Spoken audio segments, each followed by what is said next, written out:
Hello. Today I would like to talk a bit about symbolism, and I would like to discuss how exactly we use symbolism in terms of language and in terms of explaining and interweaving a conscious reality with an objective reality. Especially in more modern times, we are using more and more of an objective, more of a materialistic and literal language. And in a certain sense, there are some great assets to using language like that, but we miss out quite a bit on understanding exactly how the conscious reality works, and you find these public figures popping up more and more now. The biggest that I can think of is Jordan Peterson, but I like to study Jonathan Pageau quite a bit too. What I want to do is use an image which represents the conscious reality really well using symbolic images, because there's no way to represent it without using something that we're familiar with. So I want to explain and discuss how these two realities work together, because I think if we are to get back to a point where we can understand conscious reality and how it works, we're going to have to take some time to relearn some of these steps, and I can give you some quick examples about how exactly our consciousness works, and first I'll use an example of how we use symbolic language using things which also make sense in an objective and literal way. You can hear terms oftentimes and maybe fairy tales or stories about how someone has a heart of stone, right? And despite obviously both of those things could be objective, right? Somebody has a physical rock, right? Their heart has been petrified, it's turned to physical stone, right? Their physical heart is turned to physical stone. But that's never how that phrase is used. How it's almost always used is somebody has had their heart broken, and now they feel more armored, right? But what is their heart in that respect, right? Their heart isn't their physical heart. Their heart is their emotions, their capacity for love. And what is stone? It's not physical stone. It's what stone means symbolically, right? And this is what it means to interweave our language with the conscious framework, right? Because these things make sense from a symbolic perspective, that we have integrated these words with certain manifestations, right? Stone means something like dense, hard, armored in this sense. We're heart, already explained what that can mean symbolically. Now, how these two worlds interact. Humans operate on and in these two separate worlds of consciousness and objective realities. We operate on the objective reality, which means we stand within it, right? Our bodies are in it, but we are inside always the conscious reality. Meaning that if you're, I don't know, seeing this video somehow through a phone, through a computer, there's a screen somewhere nearby, almost certainly. And that screen, right, is a few inches, maybe, a foot and a half from your face. Well, is it over there? I think there are certain more and more conscious thinkers that I think have done a really good job explaining how this phenomenon works, but obviously we think, we feel the phone, we see the phone, we hear the phone about a foot and a half away from our face, maybe. However, that's not exactly what's going on in terms of the conscious reality. That's what we believe is going on. What's happening is let's just use the visual respect, that the light from the phone is being reflected off and it's going into your eye, and then through an electrical process is being interwoven with your conscious, right? It's your consciousness that's recognizing the phone, what it is, what's happening on it. Whereas all of that, that whole process is all just being interpreted by your consciousness. So you can say that there's this objective world, but deeper, deeper than that, right? Because the only way that we can even interpret that objective world is to interpret it through that conscious reality, right? And the way that we bridge that gap is through symbolical language in a respect. So let's move on to the first image, and I want to explain the conscious reality and exactly how we use symbols to interpret it. All right, so now we have this image. This is a very old image, a few hundred years old at least. And it does a great job of representing the conscious reality using objective objects and symbolism in order to essentially represent how the world appears from our consciousness. And it also describes how human beings operate within this within this reality.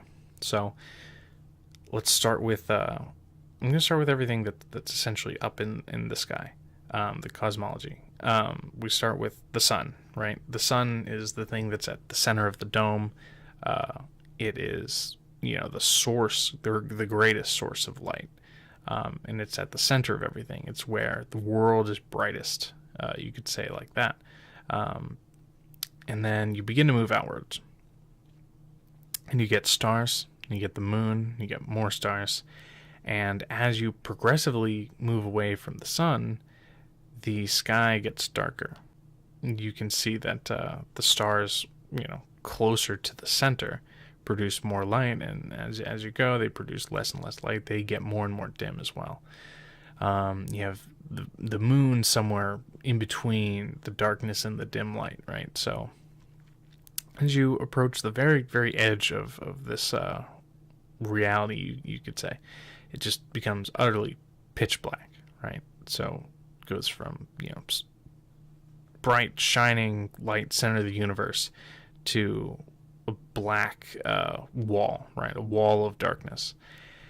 And then you have what is beyond the wall. You could say it like that, in more, well, I guess both, symbolic and literal, right? Because that's how this works. But that's how you end up combining the two. So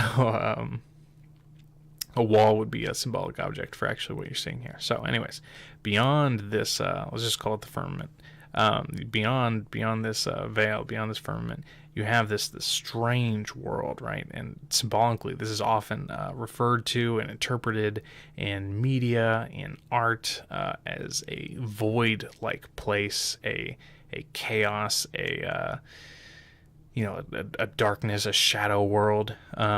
You could think of this as there's lots of different places where this comes up, but such as, I'll try not to use too many references here, but the most common story I can think of is Harry Potter. Harry Potter, he has the center of the world.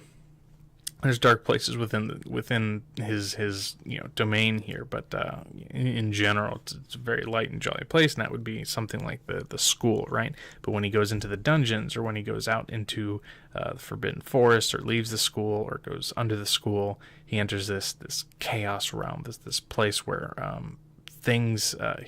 places where he's not meant to be, let's say, and the places become extremely dangerous, right? So you can sort of see it like a ripple effect. You have the sun in the center, and then you have stars, moon, then darkness begins to cloud the sky, darker, and then hit a wall of black, right? That's the line where the known world ends, right? Because that's what all this dome represents, is the known world. Beyond that, you enter chaos, you enter the unknown world. So that would be the representation of how the sky is working, but the ground is a reflection of that. Our world, you could think of it like that, the earthly world versus the heavenly world. Well, the earthly world is going to represent a mirror image of this heavenly world. It's still going to have all of those elements, right? It's going to have the center of the world, and that would be something like the castles and the cities and the towns. That's the center of the entire universe. You could think about it like this: is the city is in the center of everything, the capital city, right? And the capital city, within the capital city, you're going to have the upper echelons, right? The higher districts where the nobles live, and then within there, right? In the center of the reality for the nobles is something like the royal family, and the thing that the whole royal family circles around would be the king, right? So the king is the very center of reality. That's why kings are so often represented as related to the sun, right? And then you begin to move outwards, and you begin to get queens and children referred to within stories as moons or stars. Game of Thrones is the first example I can think of, where Daenerys is referred to as the moon and stars, where her husband is referred to as her son. So anyways, moving on, outside of the city, you're going to have, you could think of this as a representation of the whole city. You're going to have the city wall, right? Here's this black line, but in this reality, it's moving beyond even the city wall, and you have the wilderness, right? The wilderness is outside the city. This is in stories. This is going to be the place where monsters start to pop up, because people are in the cities, and the monsters live in the forests and in the caves and up on mountains and things of that nature. And the further out you go, the more monstrous these things are going to be, and you're going to hit this wall, right? This wall where just your known world utterly ends, right? So now you're so far out that not even your stories have any inkling of an idea of what's beyond this point. And that would be this chaos world, right? This is, I think, a good, well-known cultural, representation of that is something like the Edge of the Shire for Sam, right? He gets to this point where they've taken the ring, and they're going to essentially walk out of their known world, which is the Shire. And Sam comes to a point. He's like, if we go past this point, I don't know anything. I don't know anything of what's behind this point, or what's past this point here. So God knows what's out there. And of course, they go well beyond this point. So anyways, and that's how those things can appear in stories sometimes. And again, like this is the line that we cross from the known world into the unknown world. And you can relate this very much to the real world. You don't need fiction for that, right? This is leaving your city for the first time, arriving in a new place. This is the first time you move out, from living with your parents. It's this experience of something new. You could think about it like that, just something new, learning new skills, right? Doing something new and a little bit dangerous too, right? So maybe playing a concert, or taking a test or a performance to test an acquired skill. You could think about it like that. And this is how the world appears to our consciousness, because we are the center, right? Because our, as we were discussing with the phone, right, we are really the center of everything. We don't know how to, we're incapable of viewing the world from anything but within ourselves. And so we are the representation of the sun. But these are all, you could think of it like ripple effects within reality. You have yourself, which is one center of this conscious reality, and you have your home. That's a center.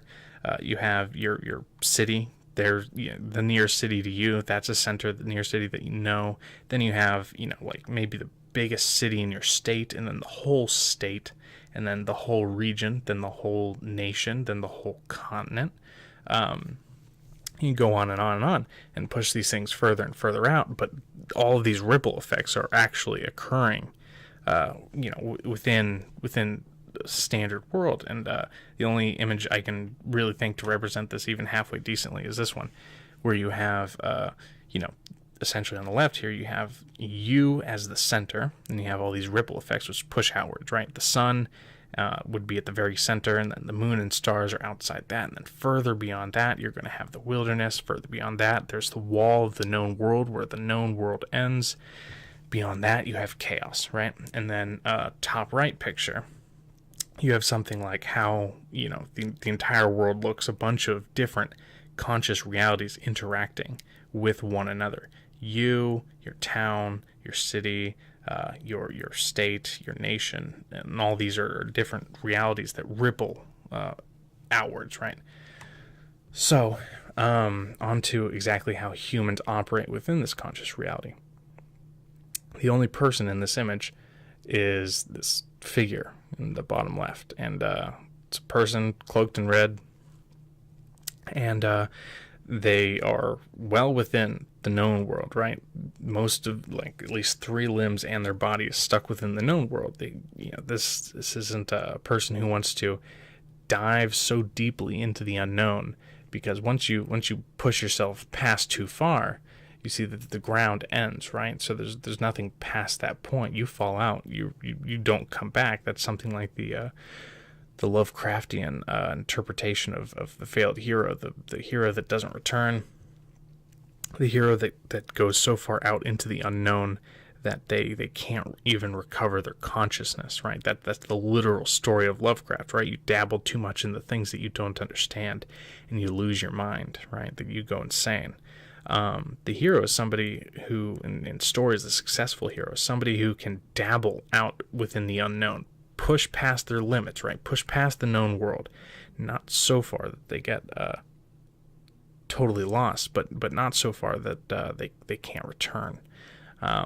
And these are the people who constantly bounce back and forth in society. These are the inventors, the entrepreneurs, the artists, the people who create new things that we didn't have before.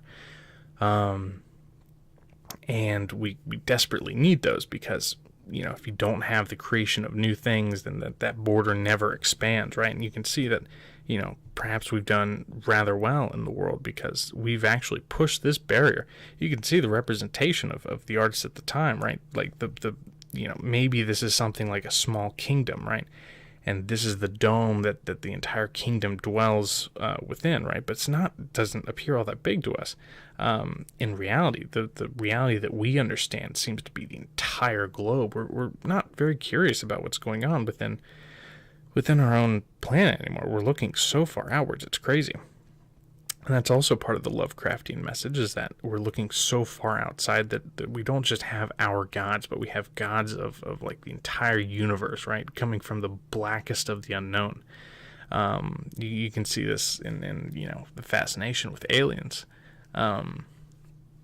Things of that nature. We've just pushed it so far out, and that's due to the constant of acting like this, pushing on the barriers, pushing that barrier out, because once you grasp something from that chaos, right, then you bring it back, right, and once you've latched onto it and you've identified it, you have, and by identify I mean doing this thing with language, right, where you give it a name, right? Now that you've given it a name, it's in a category and it's formed, and it's actually part of order, not part of chaos anymore. This border, this firmament, actually expands outwards as you go on. And so this image is just a fantastic representation of how conscious reality works. And I wanted to use this to try and explain exactly something like a blueprint for that anyone can look at and then apply this to symbols that they see in the real world. Because a lot of different symbols represent reality as a whole. And it's quite a bit of fun to analyze these symbols and to fit them within our own conscious reality from the perspective of the self. So, in conclusion, I just wanted to create this video because I haven't seen anything quite like it, and I really wish that something more like this was out there, because it's taken me so long to try and understand people like Jordan Peterson and Jonathan Pageau, and how they're using language in just a way that I was not fully grasping. Not very well. And so I wanted to try and attempt to explain for the people who are always asking me about symbolism exactly how this stuff works in a very primary sense. And this is super basic. We could go into talking about any of the symbols that you see on here. We can talk forever about what's going on past this firmament. We could talk forever about just the symbolism of the moon, the symbolism of the sun, or the symbolism of cosmology, symbols of the way that the colors work. Because obviously I think everybody knows that the different colors mean different things, right? Red means passion and anger, and heat and warmth, and obviously you get green, tranquility, and you get blue, which is cool and relaxed. And so I wanted to talk about this, and I think this is probably where I'm going to end, but just in conclusion, the language that we use is both objective, but it can very easily be used to explain the conscious world. And if we want to deal with consciousness, and if we want to integrate our place as people, as human beings, into this objective world, because if you get too literal, if you utterly abandon consciousness, you get something like this nihilistic viewpoint that humans are just this fatal accident, and we have no real value in the world, yada yada yada. People talk about this all the time, that humans are just this random occurrence that doesn't mean very much, and you're gonna get caught in that more and more as we abandon phrases that have any symbolic understanding, and as we lose more and more in touch with this. And I go on forever just about exactly how our language is shying away from a lot of those symbols, and I could discuss exactly how other languages use it to dramatic and fantastic effect in almost any cultural common phrase. But for now, I want to leave it at that. I hope that this was useful. If you see this, I would totally appreciate a comment. I don't care about likes, but I want to talk about this stuff because it's interesting. And if anything was difficult or hard to conceptualize, just let me know, and I'll try and make it better next time. For now, that's just going to be it. Have a nice day.